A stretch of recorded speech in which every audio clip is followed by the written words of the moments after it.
अगले श्लोक में कहते हैं, हाथ से नीचे पटका हुआ भी गेंद उछलता रहता है। इसमें मालूम पड़ता है कि सज्जनों की विपत्ति स्वल्प काल तक ही रहा करती है। गेंद को जब नीचे पटकते हैं तो गेंद को नीचे धंस जाना चाहिए, लेकिन गेंद उछल जाता है।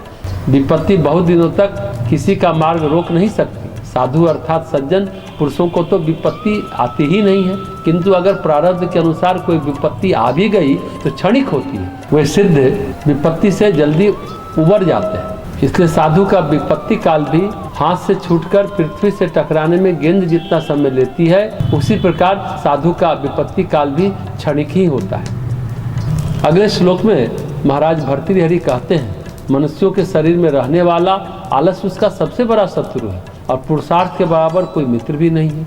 जिसके करते रहने पर मनुष्य कभी दुख नहीं पाता। महाराज भर्तृहरि का यह कथन अक्षरशः सत्य है। मनुष्य का सबसे बड़ा शत्रु उसके शरीर में रहने वाला आलस्य ही है। बाहरी शत्रु उतनी हानि नहीं पहुंचाते जितनी अंदर का आलस्य पहुंचाता है। वे कहते हैं कि मनुष्य का सबसे बड़ा मित्र उसका पुरुषार्थ है और पुरुषार्थ के करते रहने से उसे सदा सुख की अनुभूति होती रहती है। वेदमूर्ति तपोनिष्ठ पंडित श्री राम शर्मा आचार्य भी कहते हैं, आलस्य से बढ़कर अधिक घातक और अधिक समीपवर्ती शत्रु दूसरा कोई नहीं होता।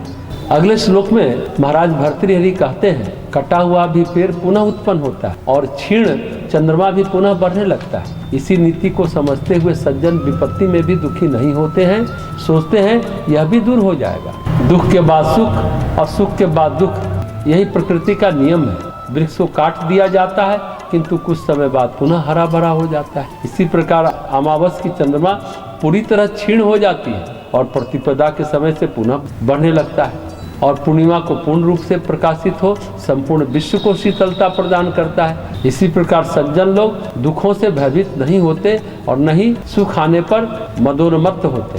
तात्पर्य है कि व्यक्ति को दुख से घबराना नहीं चाहिए और सुखों में बढ़ाना भी नहीं चाहिए।